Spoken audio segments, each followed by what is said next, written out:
Thank you so much for coming here today, Senator. It's a pleasure to have you. Appreciate the opportunity. Absolutely. So we aren't talking about what happened in the State of the Union. And one of the reasons that we're not talking about that is because we just had this shutdown. So interested, from your personal view, is there an appetite for another shutdown? What do you think needs to be done in order to prevent another lapse in funding in the next few weeks? There is absolutely no appetite for another shutdown. And I'm talking Republican and Democrat alike. We don't want one. We didn't like the last one. I think Mitch McConnell says it best, the second kick of the mule. You know, if you haven't learned from the first one, the second one doesn't do you much good. Most of us understood to begin with that a shutdown was a bad thing, and we still feel that way. We don't want to see another one. I know that right now the committee, the joint committee, the committee between House members and Senate members is meeting, and behind the scenes they're trying to work out what it's going to take to find that common ground to where Republicans and Democrats can both come away with at least something of a victory, and even more importantly, be able to say that they didn't lose something in the midst of it. We also recognize the president's got a lot to say on it. He truly does believe that he needs to do something in terms of border security. He believes that the term, the wall, is really important because people see strength in that. And if there is a way to allow for that border security, which Democrats also want, if there's a way to allow so that we can continue with the structures necessary on the southern border, but also to make sure that it is a solid border security system, then they've worked their way through this weave. And you know, it's not like we don't have structures there right now. We've got on 1,954 miles of border down there, international border. There's 654 miles where you've actually got either a pedestrian barrier or a vehicle barrier already in place. What the president wanted to do was to add about 234 more miles of either structural barriers against vehicles or against pedestrians, and he would have been the fifth president to have done that. So it's not an unreasonable request on his report, but it has become a political discussion between the two parties and thus more difficult. But border security has really taken up a lot of the oxygen in the room. And I know that has been a focus of yours as well. I'm wondering, though, as we shift into these next 2 years, the White House's legislative agenda seems pretty open. They haven't been advertising much else. What do you think? Is this an opportunity for your chamber and Republicans in your chamber to move some legislative priorities, and what would those be? Well, look, remember, this next shutdown possibility occurs on February 15th, right? Which means between now and February 15th, we've got to resolve this particular issue. It was a year ago that we had proposed a mega deal that would have provided $25 billion in funding for border security, and it would have addressed the issue of the DACA kids as well, and kind of a mega deal. We got 54 votes on the floor of the Senate for our proposal. We ended up 6 short. Now, going from there to where we are today, we've still got to, number one, get past that. Second of all, we've got some issues out there, including a challenge with regard to our debt limit. But then we've also got something else. Now you've got Republicans and Democrats looking at one another saying, how are we going to get past the budget for the next 2 years? What are we going to do? Because remember, we've still got challenges with limitations on what we can spend based on existing law that comes back into effect, where we might very well have restrictions on what we can spend in our defense and our non-defense discretionary side of the budget. We're going to have to address those, which means the top line for the next 2 years has got to be established. If we can get a top line established for the next 2 years in terms of what we agree to spend, Republicans and Democrats alike, and start laying that out, then maybe we can start moving forward with which is going to be a critical test for Congress, which is what's the budget going to look like? What are we actually going to be able to spend with regard to defense and the non-defense discretionary? The unfortunate part of this whole thing is that we're not addressing the critical issues of mandatory spending, which is literally $3 trillion out of a $4.3 trillion budget. And that's the piece in this thing that is the monster in the room that nobody seems ready to tackle. And it's got to be discussed. That's the costs associated with and the management of Medicare, Medicaid, Social Security, and interest on the federal debt.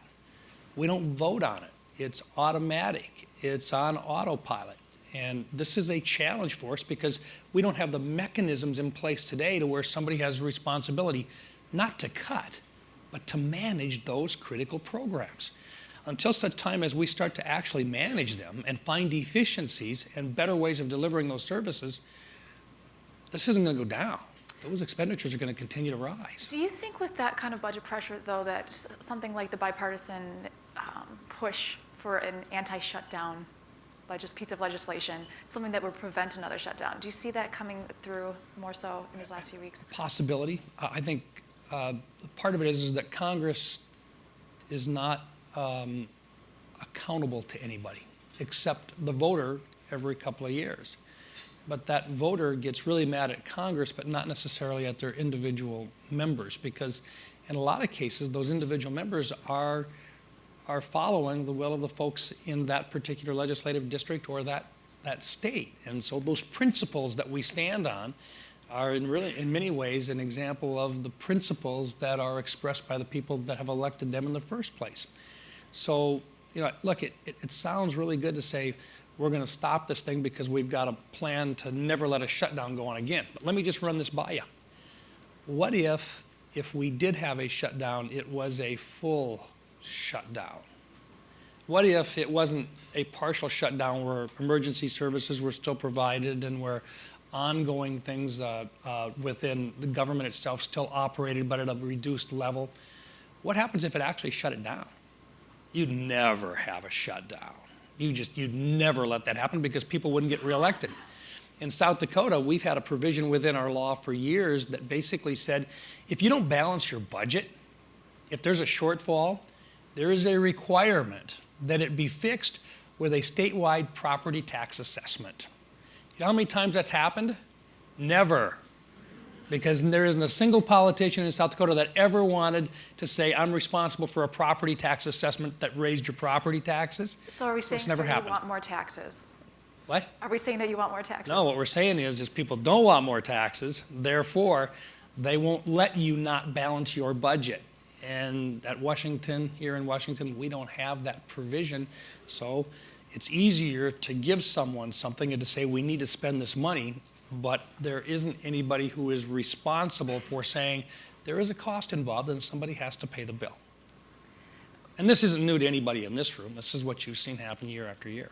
But so far, when you're talking about your legislative priorities, or even just what's on your mind right now, we're talking about the potential of imposing a new tax. I'm going to give you a hard time for that. Mandatory spending, Social Security, Medicare. Do you expect any of this to come up in the State of the Union? Let's fast forward a couple days to next Tuesday.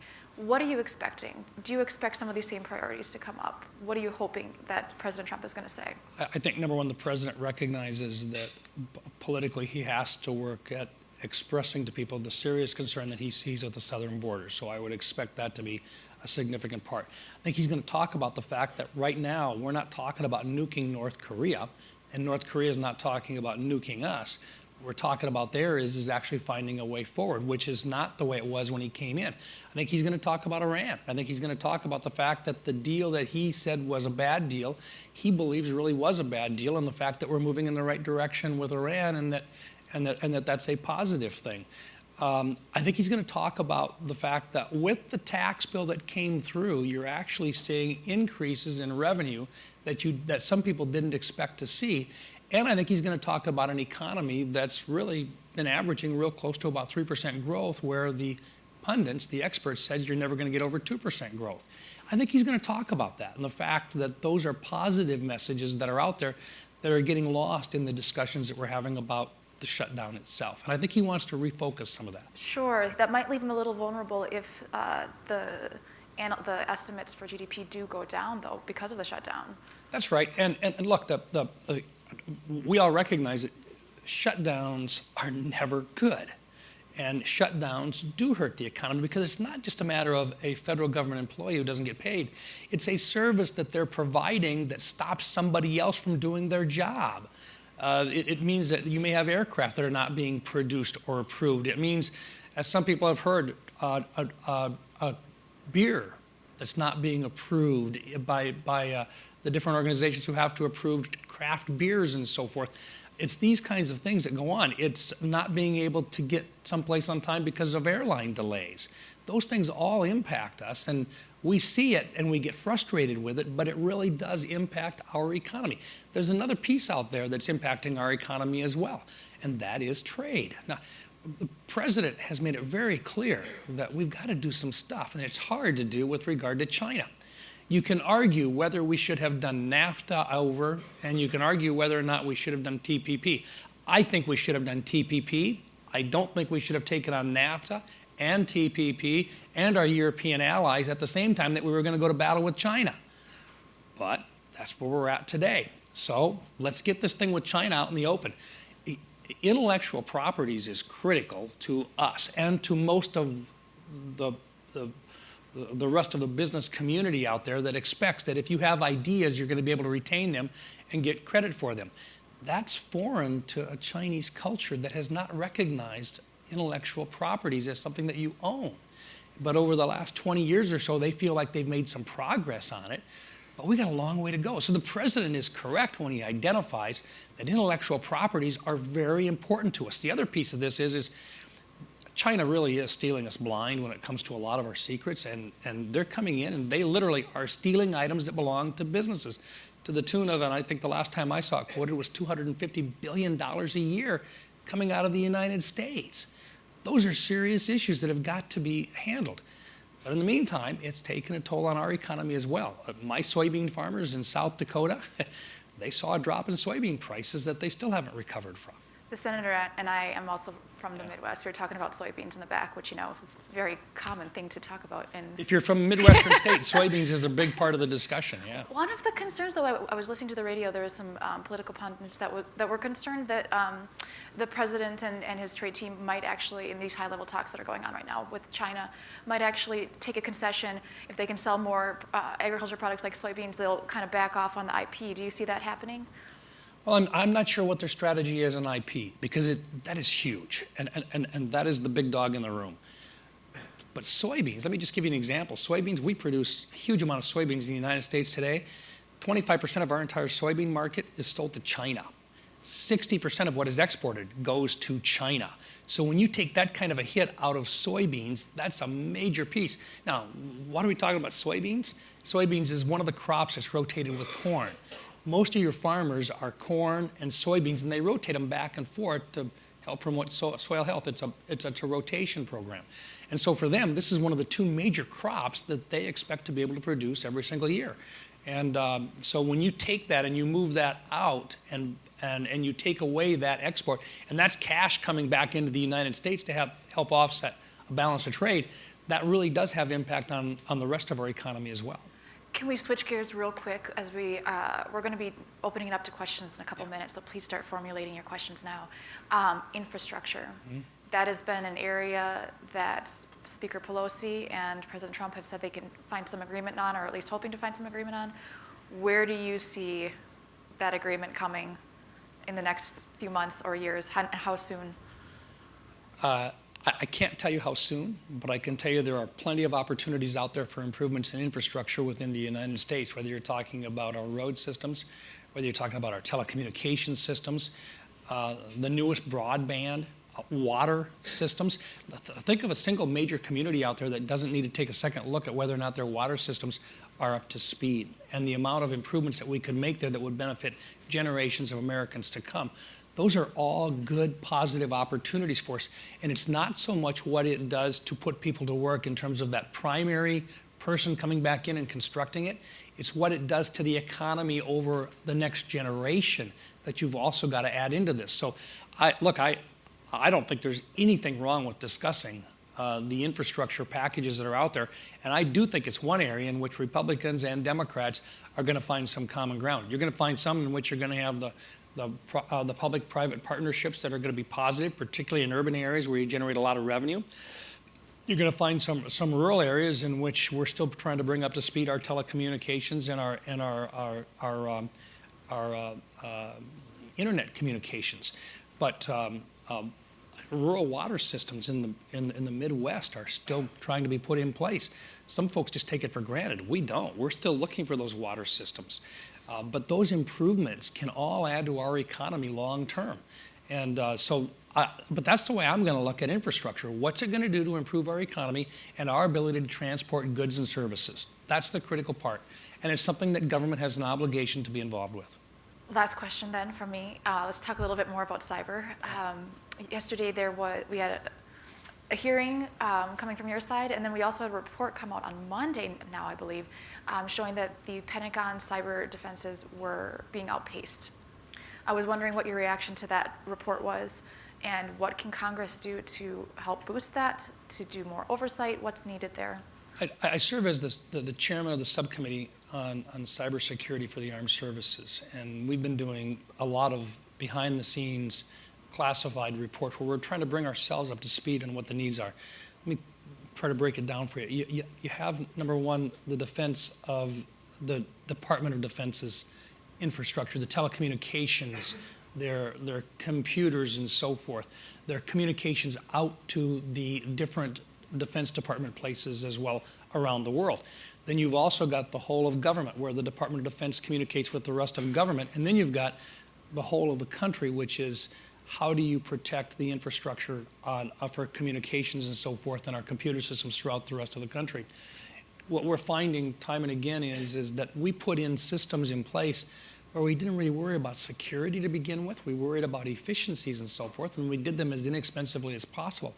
Now what we're finding is that the bad guys that are out there, and we have near-peer competitors who are very good at this, they're getting into our systems, and they're getting into our systems in order to steal information that we find on systems, not just within the Department of Defense, but within contractors that provide them services, subcontractors, and the subcontractors, all of whom they're trying to get into and find out data that would help our near-peer competitors in their fight long-term with us. They want information that they may not be able to get themselves, but that we have. Systems, new ideas and so forth, our plans for how we're going to defend our country. So you have to, and what we look at is what are our plans right now for defending it? What's the basis for defending that infrastructure itself? And then second of all, how can we make it more expensive for the bad guys to get in? How are they getting? Well, they're getting in because of bad hygiene, they call it. You know, basically computer hygiene, where passwords are easy to get into, where systems, phishing emails that somebody opens up and they get into a classified system, or they find a way to get into a classified system. And we've got to make that more expensive. The second piece of it is there has to be retribution for those countries out there, to where we make it very expensive to them, and that if they're going to do this to us, they're fair game as well. And that's the offensive side of things. So we're learning not just about what we have to do to have stronger defense, but also how we create a public policy that allows for a very strong offense when needed as well with regard to cyber attacks. Does that make sense? It makes sense. But you know what, if it doesn't, I'm sure we'll get a question about All it. right. Who has a question that we could ask the senator? We have a hand over here.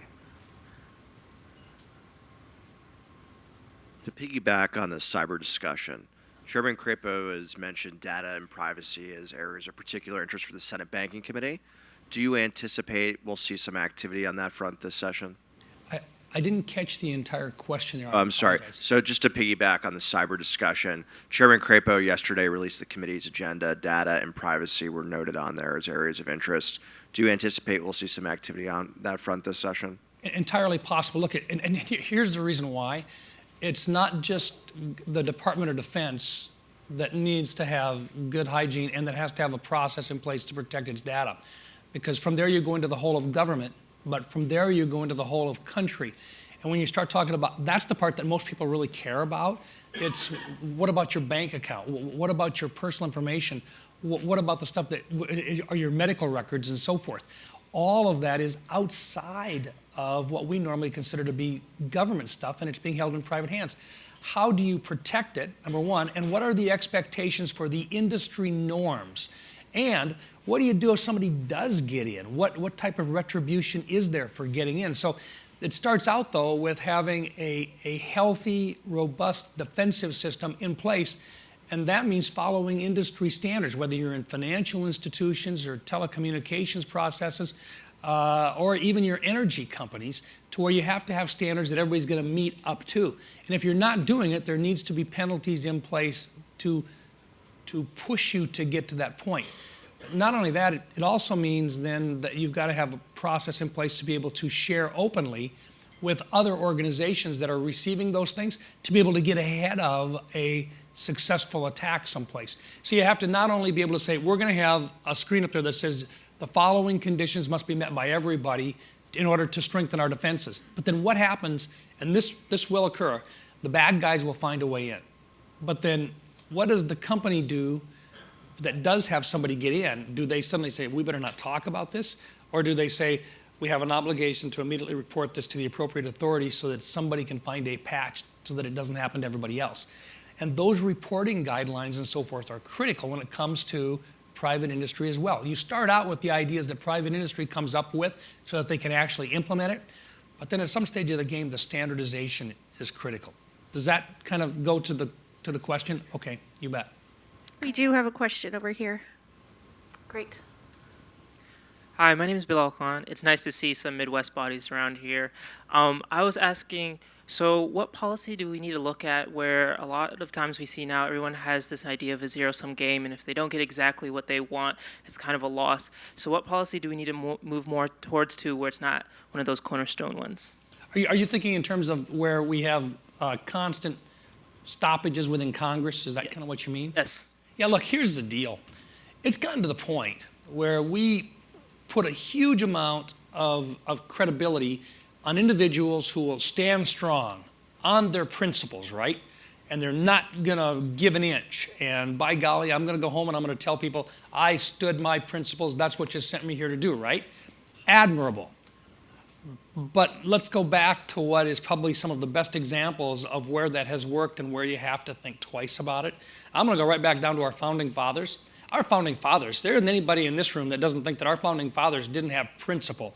These are the men that, and in some cases women, who stood up and said, we want to create our own country, and we're going to go after one of the greatest powers in the world, and we're going to tell them that we're going to be independent. And they put their lives on the line. These were principled individuals. When they got together and they were going to create this country, those principles did not go away. They brought them with them. But now they had to look at big states, and they had to look at little states, and they had to look at northern states and southern states, differing points of view. And these challenged their principles of what they wanted this country to look like.